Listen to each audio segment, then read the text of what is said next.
when a freighter called Capitan Theo was sailing through the waters of the Atlantic Ocean near the Bahamas. On the afternoon of November 16, 1961, they spotted a small lifeboat that blended in with the white waves of the sea. A few days earlier, the transparent water of blue hue, the soft aroma of salty air, and the breeze that caressed faces had long been the cherished desire of Dr. Arthur Duperrault. He yearned to sail the tropical seas, escaping from the icy claws of winter that hardened features on Lake Michigan, a vivid contrast to the days he spent in the South Seas during World War II. Arthur's dream was not limited to him alone. Progressively, his vision included his family. Given the circumstances, everyone agreed that a week would be an appropriate period to test the viability of a new life at sea. If the experience pleased them, they would extend the adventure for a month, and who knows, perhaps they would never return to dry land again. Surprisingly, that's precisely what happened. In 1961, after months of meticulous planning and scripting, Arthur Duperrault, at the height of his prosperous career and longing to escape the relentless winter of Wisconsin, set off with his 38-year-old wife Jean and their 3 children, Brian, 14 years old, Renee, 7 years old, and little Terry Jo, 11 years old, towards the Bahamas. Arthur rented the Bluebelle, a luxurious 18-meter-long yacht with 2 imposing masts, departing from the picturesque port of Fort Lauderdale, Florida in search of the dream that moved him. Although Arthur had some sailing experience, he knew he was not prepared to take on the responsibility of guiding his family in open sea. Therefore, he turned to Julian Harvey, a 44-year-old former Air Force fighter pilot who had served in World War II.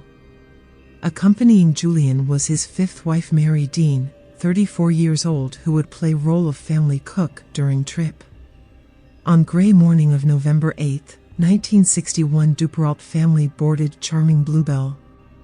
Yacht sails filled with breeze taking them east and away from dark dense waters of harbor, entering shimmering green sea towards small chain of islands Bimini, a starting point for exploring more than 700 islands in Bahamas archipelago.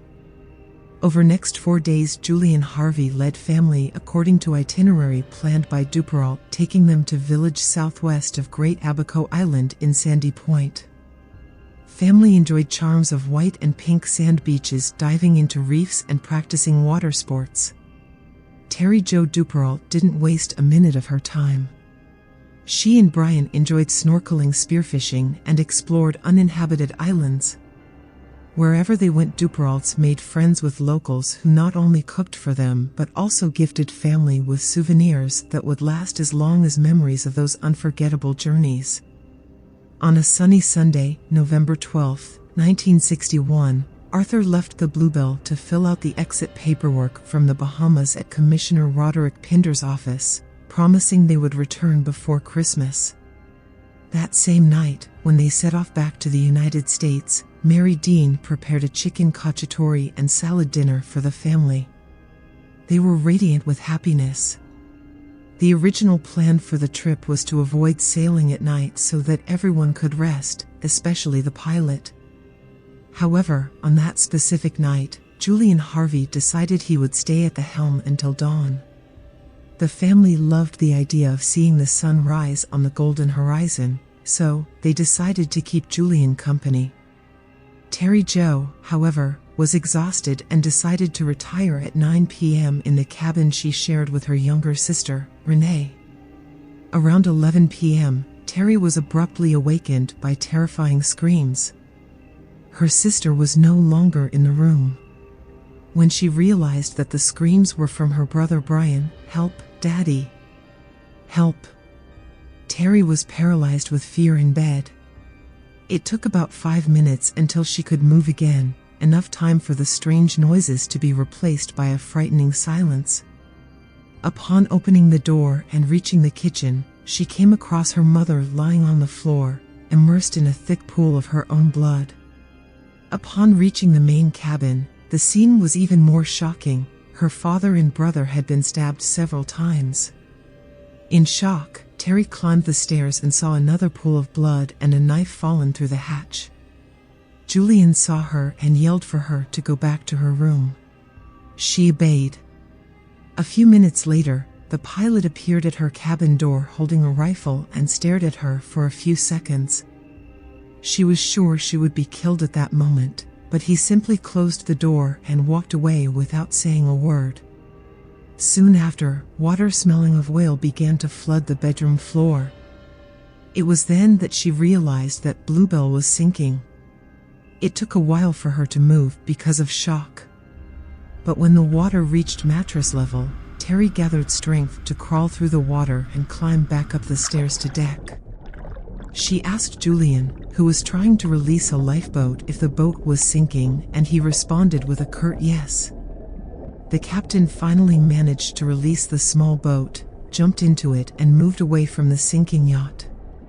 Terry Jo remembered the cork buoy that was on the upper right side of the main cabin and was almost completely submerged in water. She managed to climb onto it and release it from its hooks. The boat's deck sank in frightening synchrony, being swallowed by sea.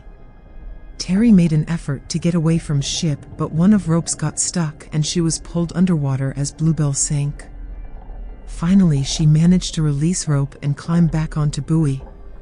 She feared Julian might reappear, but all she heard was beautiful Bluebelle's last gasp. Terry Jo had no water or food and only her thin pajamas to protect her from cold of night and intense heat during day. Although she wasn't afraid of sea, being constantly wet made it an enemy. During day, temperature burned her, and at night, fragility of buoy exposed her legs to fish. On a Tuesday, Terry waved at a red plane that flew by her, but apparently didn't see her, crushing her hopes. Surprisingly, she didn't feel hungry or thirsty, although her throat and tongue were dry. However, she began to have hallucinations and feel drowsy due to dehydration and the first signs of sunstroke. She swears she felt she was being watched by a pair of eyes that stayed inches from her for hours, but all she could think about was where her father and sister might be. The next morning, after 3.5 days, when Terry was already unconscious, almost in a coma, the large hull of the ship Captain Theo stopped near the buoy where she was and rescued her from her nightmare. Meanwhile, Julian Harvey was rescued from the sea by the crew of an oil tanker the day after the shipwreck. He informed the Miami Coast Guard that a storm would have destroyed the vessel, where his wife and the family he worked for lost their lives during the storm. He couldn't save them. Harvey was hosted at the Sandman Hotel and learned that Terry Jo had survived a few days after his rescue. The day after the news, Julian Harvey took his own life in his hotel room, where he was found by the maid and the manager of the place.